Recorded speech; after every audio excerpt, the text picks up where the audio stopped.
Nesse episódio nós estamos no distrito de Beja, a metade sul da planície alentejana. Chegamos a convite da Rita, com quem já conhecemos Serpa e Moura. Mas há mais histórias a conhecer por aqui. Esse é o Portugal fora da rota.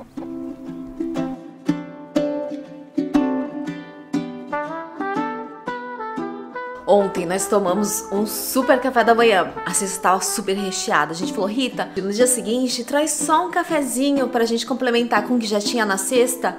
E a cesta voltou cheia. Olha isso aqui. Meu Deus. Pão alentejano, café, leite, suco de pera com maçã, paio de porco preto, iogurte, manteiga, queijo de cabra, compotas de marmelo, figos do monte e uvas do monte. Não brinque em serviço, a Rita, hein?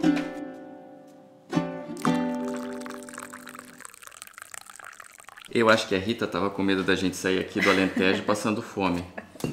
Aí ela falou assim, deixa eu rechear o pessoal de comida pra eles não saírem daqui falando que não tem comida. Tá muito caprichado. A gente sempre diz que em viagem tudo pode ser uma experiência.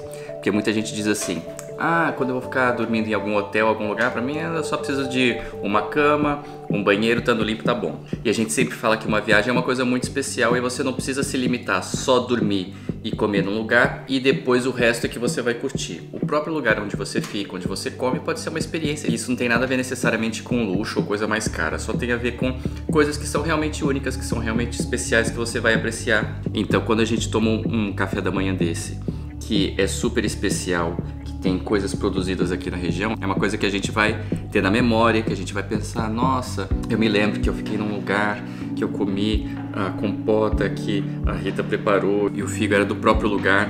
Gente, mas quanta comida! É um brunch, tem que comer.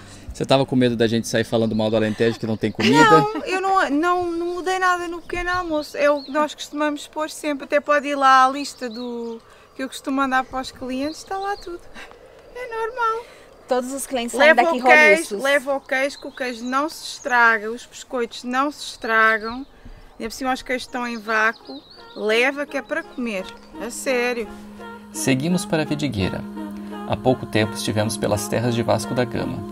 Mas há sempre algo mais para se descobrir. A Rita nos convidou para conhecer uma quinta especial. Não importa se você é um novato na arte de apreciar vinhos. Não é preciso ser nenhum sommelier para se entregar aos aromas e sensações do Alentejo.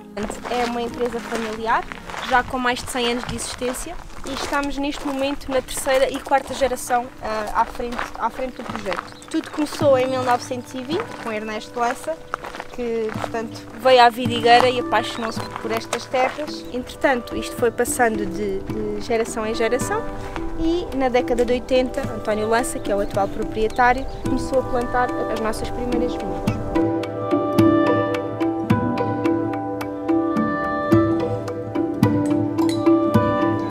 O rosé surpreendeu-me muito este ano, portanto a colheita 22 está espetacular, acho que foi um dos melhores rosés que fizemos. No nariz é uma coisa, depois na boca nós vamos achar que é uma coisa e é outra completamente diferente. É uma imagem nova. Só que bonito, mano. Tem uma semana, ou duas para aí. É o nosso clássico branco de 2022, feito com roupeiro, verdelho, viozinho e Antão Vaz. Ele é bem fresco, né? O aroma, ele tem muita frescura e eu achei ele leve. Ao final do dia, Só o vinho, é isso que eu estava a dizer há pouco. Assim, à beira da piscina, com um grupo de amigos, também calha muito bem este vinho. O vinho que vamos provar agora é o nosso Rosé 2022. Este vinho no nariz tem assim um cheiro, parece a banana, pastilha de banana. No nariz parece uma coisa, parece que vai ser muito doce, muito enjoativo, mas depois na boca essa doçura desaparece e fica aquela fruta toda. Realmente o que a gente nota é a diferença do aroma e do sabor, né? É. O aroma é mais doce, mas depois o sabor é mais equilibrado, mais suave. Persiste aqui. Mas eu não consigo... banana. Eu tava tentando perceber qual que é a fruta que tá aqui. Este vinho é feito com Alicante Boucher, Toriga Nacional, Aragonês e Trincadeira. No nariz cheira assim a fruta vermelha mais madura. Tem também alguma tosta, portanto vem da madeira, assim algum fumeirozinho da madeira. A madeira. Mas não muito forte. Mas é esta fruta vermelha madura. Fruta vermelha, eu sinto café. Também, pode ser da tosta da É madeira. um torrado. É da madeira. Ó, menina, isso tá ficando bom. Tô ficando bom em prova, hein? E ele é bem encorpado. Gostei dele. Nossa, eu gostei de todos, mas o meu preferido foi igual da Guida. O vinho branco eu achei mais equilibrado que eu já provei.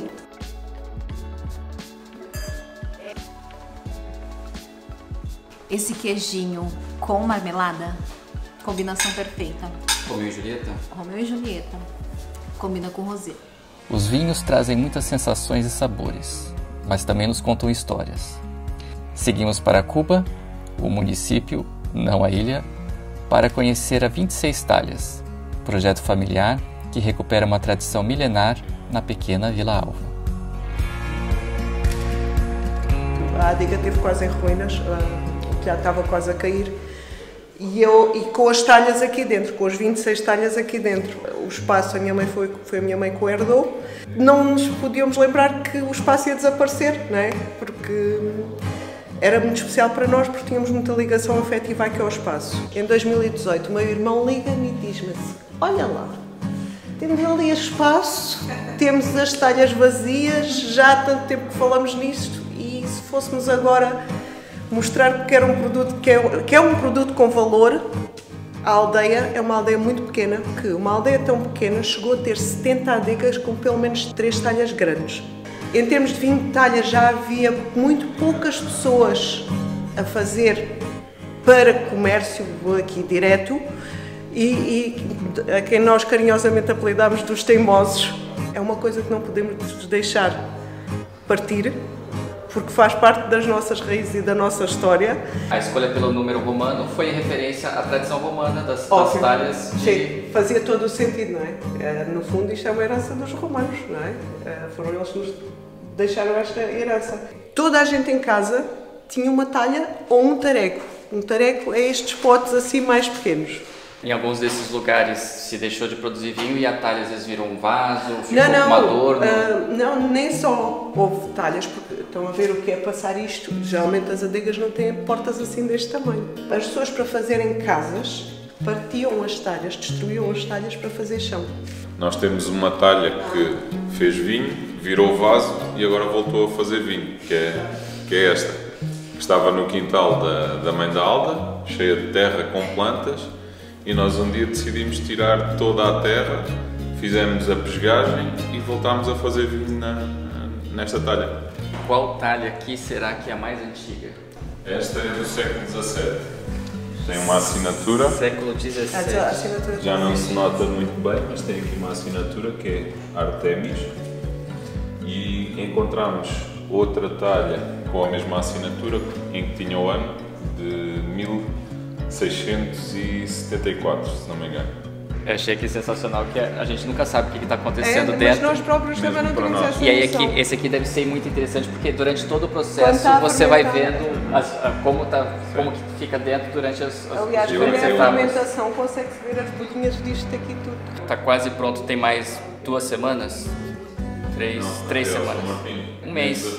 Menos um dia. Um mês. Bom, estas são as vinhas mais antigas. Aqui na região só existem aqui em Vila Alva.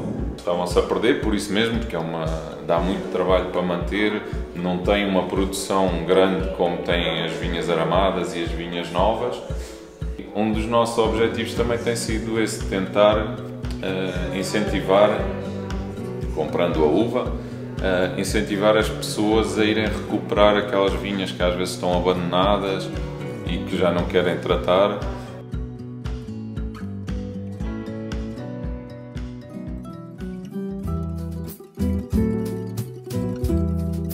Este é chouriço de vinho, leva vinho. Este é com pimentão.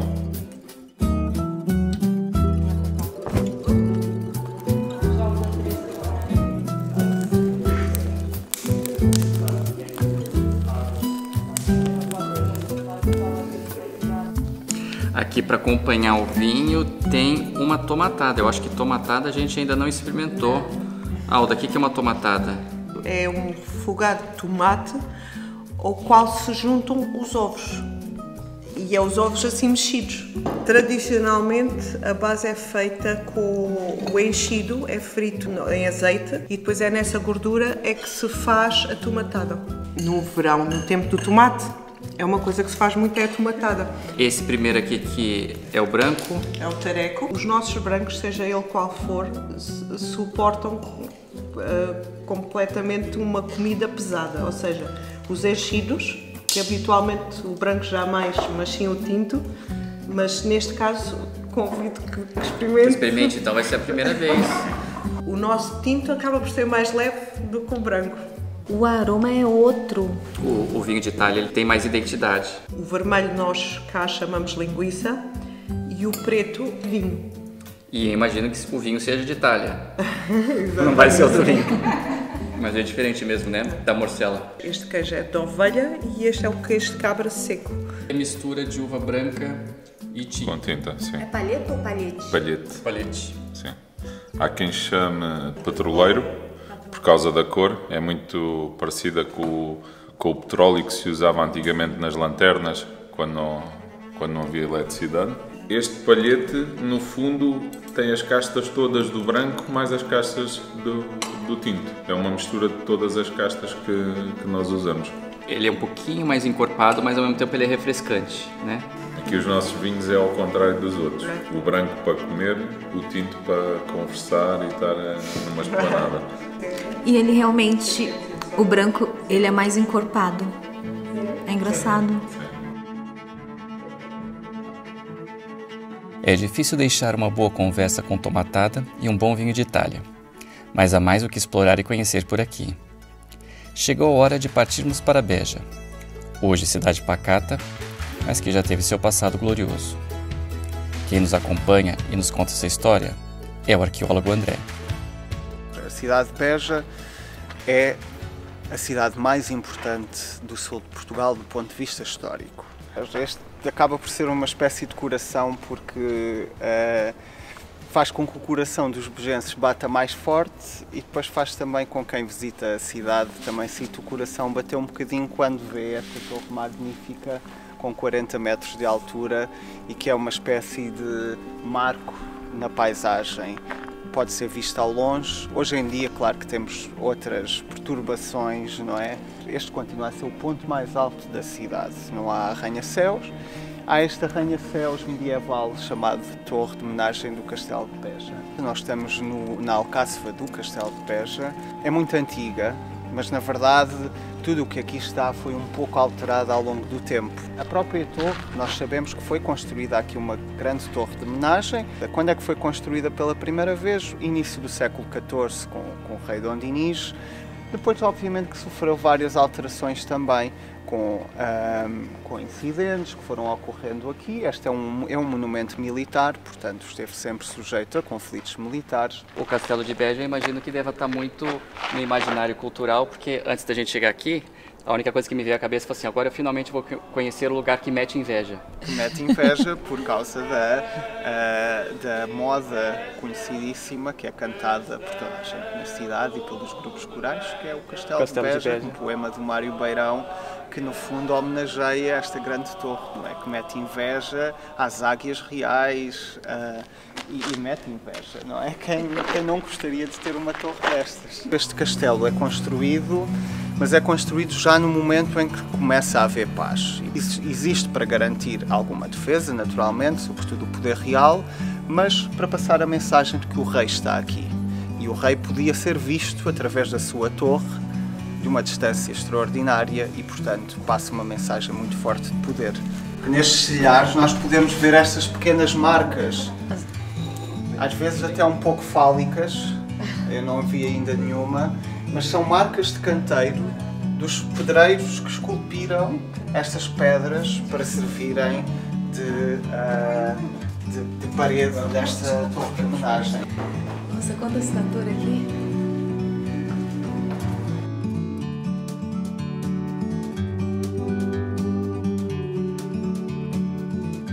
Para sul conseguimos ver a serra no Algarve. Hoje, como eu digo, está um pouco nevoado A cidade, na verdade, está aqui neste ponto, no meio desta planície imensa. Isso também explica a importância que teve ao longo dos séculos, não é? E que hoje é um pouco esquecida, mas que é indiscutível que Beja foi, de facto, a rainha, como muita gente diz, a rainha da planície, porque esta é uma planície muito extensa e muito fértil. Sem exagero, Beja era, de facto, foi durante vários séculos a cidade mais importante do sul de Portugal. Mas se quiséssemos, de alguma maneira, exagerar aqui um pouco, sem fugir muito àquilo que é a verdade histórica, Beja, durante o período romano, era a cidade mais importante daquilo que depois viria a ser Portugal, a sul do Rio Douro. Beja, durante a época romana, a cidade tinha um estatuto de colónia. Lisboa tinha um estatuto de município. Os habitantes de Beja tinham os mesmos direitos que um habitante de Roma. E isso diz muito da importância de Beja. Santarém era colónia romana também, mas não terá tido a mesma importância que teve Beja. Évora estava um pouco na dependência de Beja. Era muito menor do que Beja em dimensão. Nós hoje podemos ver o templo romano de Évora, o templo de Beja era muito maior. Infelizmente, ele não ficou preservado da mesma maneira, porque as coisas não se preservam da mesma maneira, porque há vários processos de ruína, de preservação. E nós estamos, neste momento, sobre o limite daquilo que seria o Fórum Romano. Viria mais ou menos aqui por esta zona, e toda esta área aqui à nossa frente seria a área do Fórum, no grande Fórum Monumental Romano de Paco de Júlia. Até à descoberta do que vocês veem aqui por baixo, pensava-se que a cidade tinha sido fundada pelos romanos. E com estas escavações, nos anos 90 e início dos anos 2000, percebemos que Beja, afinal, já existia com uma dimensão absolutamente extraordinária para aquilo que eram os padrões da Idade do Ferro, com um grande povoado que provavelmente iria daqui até ao castelo. Neste momento estamos por cima da grande muralha da Idade do Ferro, pré-romana, dos povos pré-romanos que aqui existiam, celtiberos, que habitariam já um povoado, nós chamamos cidade, mas um povoado de dimensões extraordinárias. Toda esta vitrine são vestígios, artefactos descobertos aqui, com estas escavações. E temos, por exemplo, cerâmica importada de Atenas, da Ática, do século VI, do século V, que demonstra as ligações que Beja tinha com o Mediterrâneo. Reparem a distância, estou a falar de há 2500 anos, antes dos romanos conquistarem a Península Ibérica. Esta terra é riquíssima. Conhecida como os Barros de Beja, são terras muito, muito férteis e já o eram na Antiguidade, hoje continuam a ser, pouco menos, com menos disponibilidade de água. A água aqui é importantíssima. Os lençóis freáticos tinham muita água.